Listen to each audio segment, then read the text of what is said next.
going to introduce really briefly the value theory called hedonism. So here's a definition. Hedonism is the value theory that holds that happiness, and as we'll see what they mean by that, is attitudinal pleasure, is the only thing that is intrinsically valuable, and misery is the only thing that is intrinsically bad. So in order to unpack this definition, we're going to have to look at the distinction between sensate versus attitudinal pleasure, and also the difference between intrinsic versus instrumental value. So thinking about pleasure, there are these two kinds of pleasure that philosophers distinguish between. One is attitudinal pleasure, and another is sensate pleasure.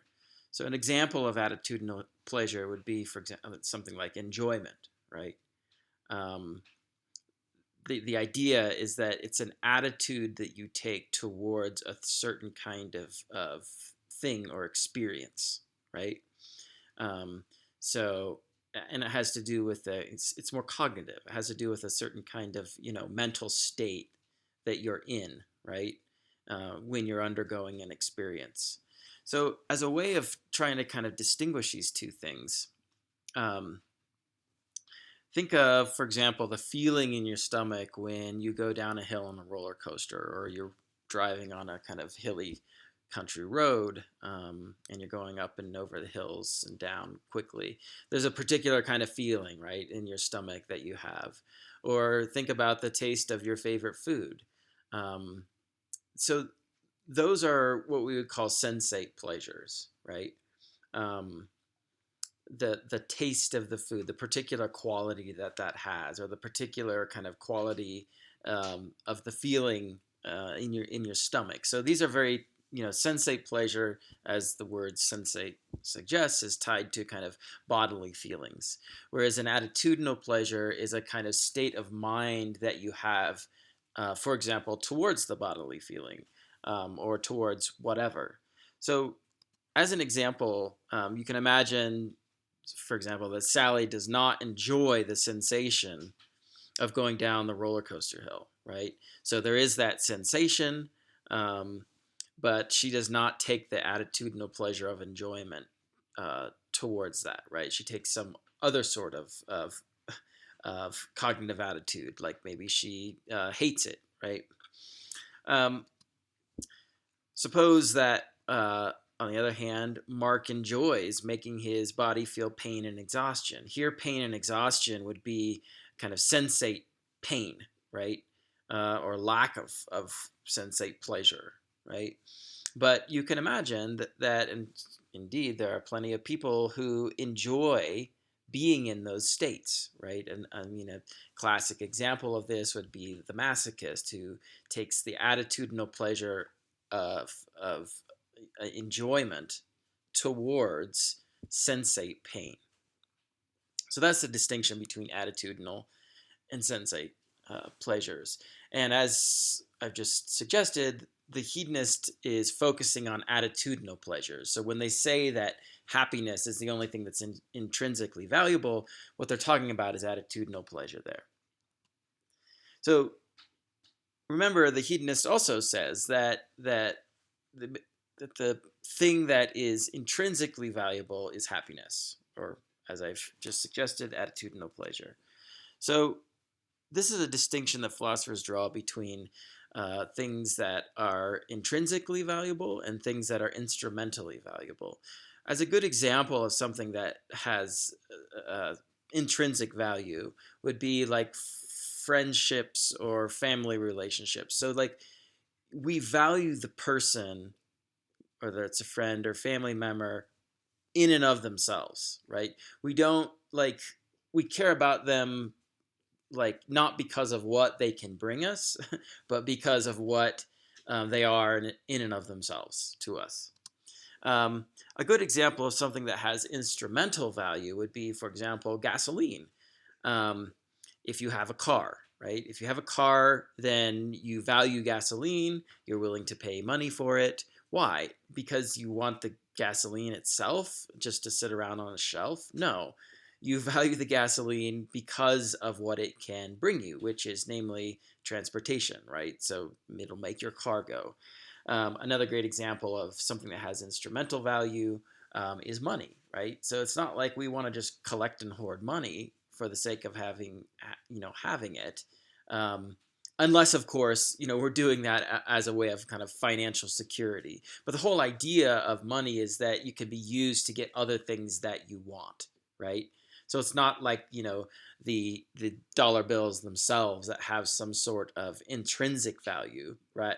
Rather, their value is instrumental. They are valuable because of what they can get us, right? And again, in contrast, things that have intrinsic value, we don't value them because of what they can bring us. We value them in and of themselves.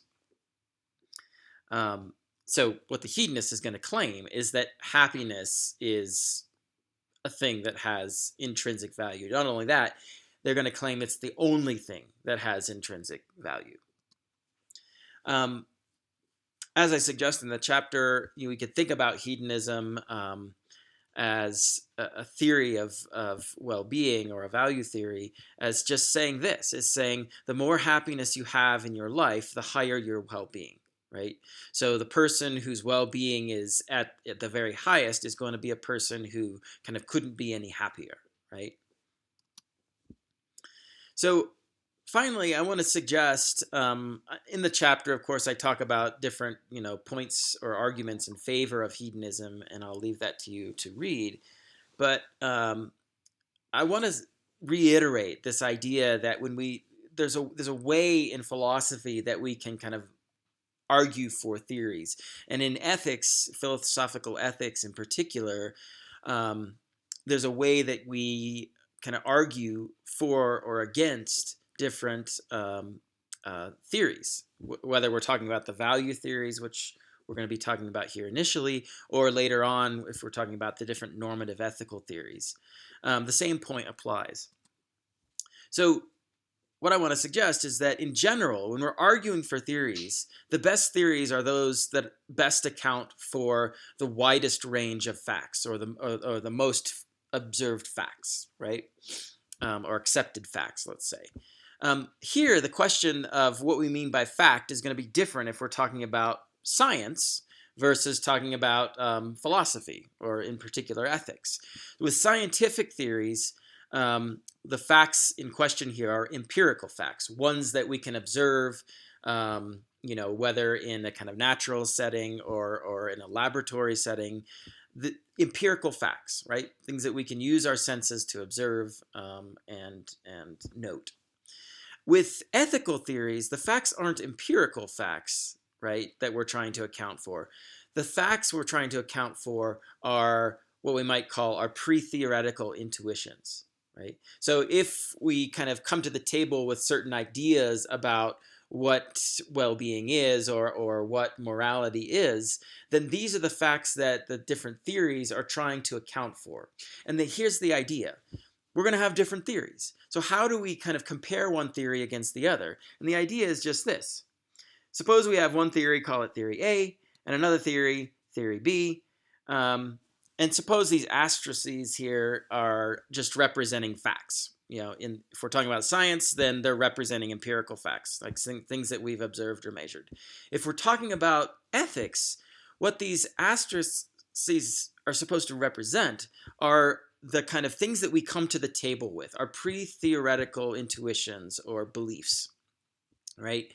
So, for example, if we think that like happiness is a good thing, or if we think that sometimes it's important to curb our own self-interest in order to help other people, or if we think that